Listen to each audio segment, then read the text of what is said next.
Growing up, I had always seen girls at my school wearing a braid or braids. I was almost envious of these girls because my mom did not know how to braid and neither did I. Without having anyone to braid my hair, I was determined to teach myself. I tried countless techniques on my dolls until finally I had gotten the 3-string pattern down.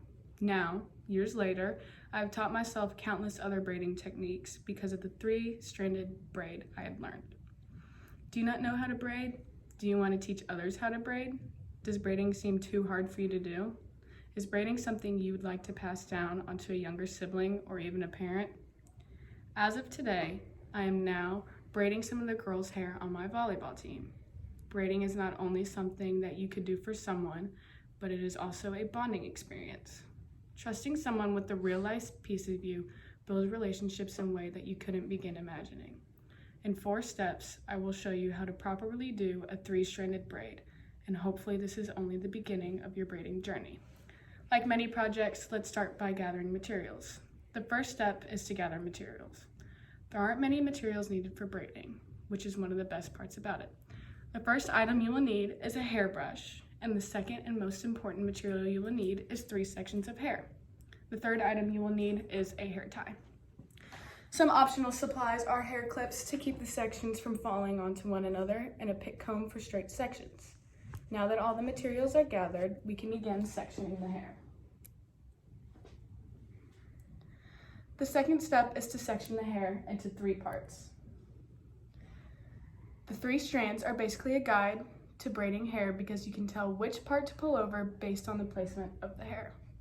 We're almost finished. All we needed to do is distinguish the braiding pattern. The third step is to take the middle section of the hair and bring it over the right side. And I choose the right side because I'm right-handed dominant, but you can choose whatever side you want.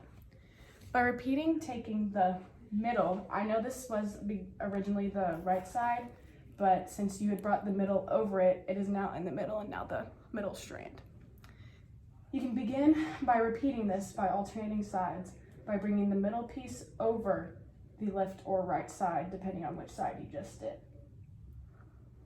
It's easy for me to remember where I left off by looking at the strands in my braid, meaning that the ones that had just twisted over each other, these 2 right here, and this one's the odd one out. So you bring the middle one over that one and just repeat. The 4 steps in braiding are: the first step is to gather materials. The second step is to section the hair into 3 parts. The third step is to take the middle section of the hair and pull it over either the left or right side of the hair.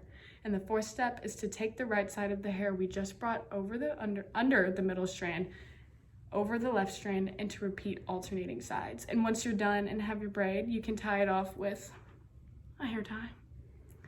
Braiding is something that seems easy, but overthinking it makes it all the more difficult. However, by having a set of directions to follow in your head, it makes it instinctual. Hopefully this demonstration has encouraged you to teach someone else how to braid or simply just help you.